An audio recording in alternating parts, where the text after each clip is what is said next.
Chapter 9. And it came to pass, when all the kings which were on this side Jordan, in the hills and in the valleys, and in all the coasts of the great sea over against Lebanon, the Hittite and the Amorite, the Canaanite, the Perizzite, the Hivite and the Jebusite, heard thereof, that they gathered themselves together to fight with Joshua and with Israel with one accord.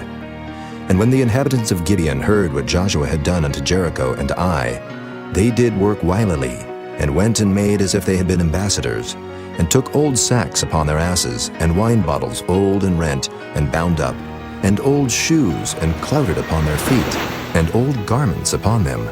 And all the bread of their provision was dry and moldy. And they went to Joshua unto the camp at Gilgal, and said unto him and to the men of Israel, We be come from a far country. Now therefore make ye a league with us. And the men of Israel said unto the Hivites, Peradventure ye dwell among us, and how shall we make a league with you? And they said unto Joshua, We are thy servants. And Joshua said unto them, Who are ye? And from whence come ye? And they said unto him, From a very far country thy servants are come, because of the name of the Lord thy God. For we have heard the fame of him, and all that he did in Egypt, and all that he did to the two kings of the Amorites that were beyond Jordan, to Sihon king of Heshbon, and to Og king of Bashan, which was at Ashtaroth. Wherefore our elders and all the inhabitants of our country spake to us, saying, Take victuals with you for the journey, and go to meet them, and say unto them, We are your servants. Therefore now make ye a league with us. This our bread we took hot for our provision out of our houses on the day we came forth to go unto you. But now, behold, it is dry, and it is moldy. And these bottles of wine which we filled were new, and behold, they be rent. And these our garments and our shoes are become old by reason of the very long journey. And the men took of their victuals, and asked not counsel at the mouth of the Lord. And Joshua made peace with them, and made a league with them to let them live. And the princes of the congregation sware unto them. And it came to pass at the end of 3 days after they had made a league with them, that they heard that they were their neighbors, and that they dwelt among them. And the children of Israel journeyed, and came unto their cities on the 3rd day. Now their cities were Gibeon, and Kephirah, and Beeroth, and Kirjath-jearim. And the children of Israel smote them not, because the princes of the congregation had sworn unto them by the Lord God of Israel.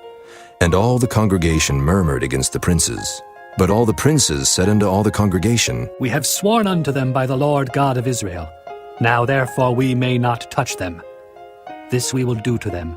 We will even let them live, lest wrath be upon us, because of the oath which we swear unto them. And the princes said unto them, Let them live, but let them be hewers of wood and drawers of water unto all the congregation, as the princes had promised them. And Joshua called for them, and he spake unto them, saying, Wherefore have ye beguiled us, saying, We are very far from you, when ye dwell among us? Now therefore ye are cursed, and there shall none of you be freed from being bondmen, and hewers of wood and drawers of water for the house of my God. And they answered Joshua and said, Because it was certainly told thy servants, how that the Lord thy God commanded his servant Moses to give you all the land, and to destroy all the inhabitants of the land from before you. Therefore we were sore afraid of our lives because of you, and have done this thing. And now, behold, we are in thine hand. As it seemeth good and right unto thee to do unto us, do.